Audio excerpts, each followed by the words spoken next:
Saints. Afternoon. Can y'all hear me? My name is Ched, and Jay invited me to work together with the community to open up the circle of conversation. So I want to do that by way of introducing a few folk, and particularly a few elders,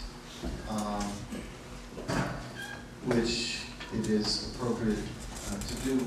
But before I do that, I want to read a poem from a woman who very much wanted to be here, but who is in the early stages of pregnancy and couldn't make the road trip down from New Jersey.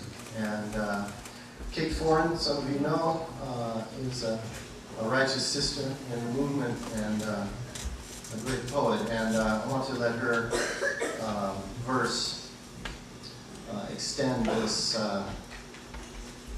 already pretty rockin' way of opening up. This is called What Remains. I'm forcing forsythia, though, you know, we could easily say I'm encouraging it to bloom.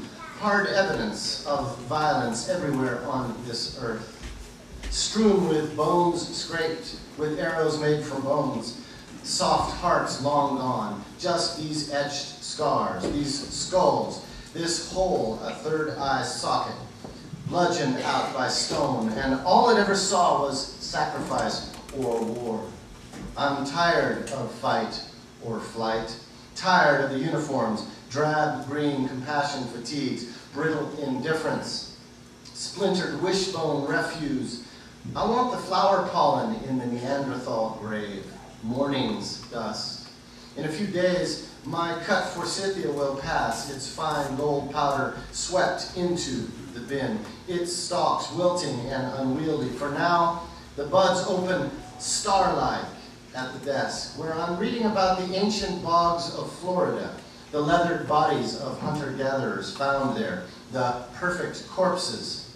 Except one wasn't, a boy crippled by spinal bifida, who by any law of survival should have died at birth, but he lived around 15 years, a sign experts say of a stable community. They must have carried him, the tough and petaled branch of him, everywhere they went. And so too, sisters and brothers, we are carried everywhere we go by the cloud of witnesses, our ancestors, in this struggle that has been going on since those flaming swords were put up. It is good to be in this gathering, and it is appropriate that we do what human beings have been doing for as long as they have been human in this place, and that is to light a fire and to gather in a circle and to tell stories. So I want to do that by way of welcoming particularly some elders. This is something that tribal people have done forever, is honor their elders. And when I was first invited to be a part of this, it seemed to me that it would be a good idea. Something told me that almost everybody here would be, well, let's put it this way, younger than me.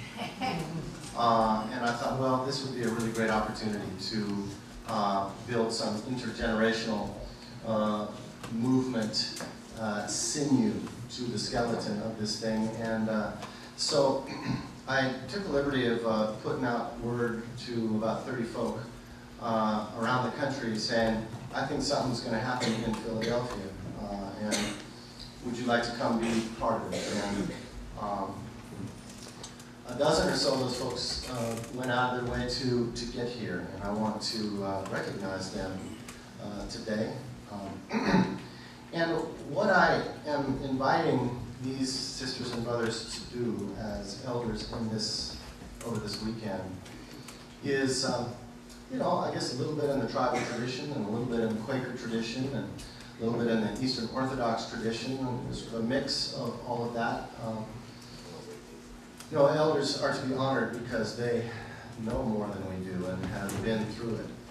And we need that wisdom that in our tradition is the great face of Sophia. In the Quaker tradition, to elder a gathering is to literally just be present and hold the whole thing in the light as it's happening. It's just a prayerful accompaniment. And I'm asking these elders to do that for us as well. And to be available for conversation and for counsel and for prayer as the weekend unfolds. Now, I'm less worried about the elders being comfortable with that and more concerned whether you all will feel free to take advantage of that, because it's sort of not something we often do. But I want to urge you to, as I invite these folks to stand up and be recognized, to sort of mark them out and say, I really want to talk to that person sometime this weekend. I want to sit with that person over a meal, because that's why they're here.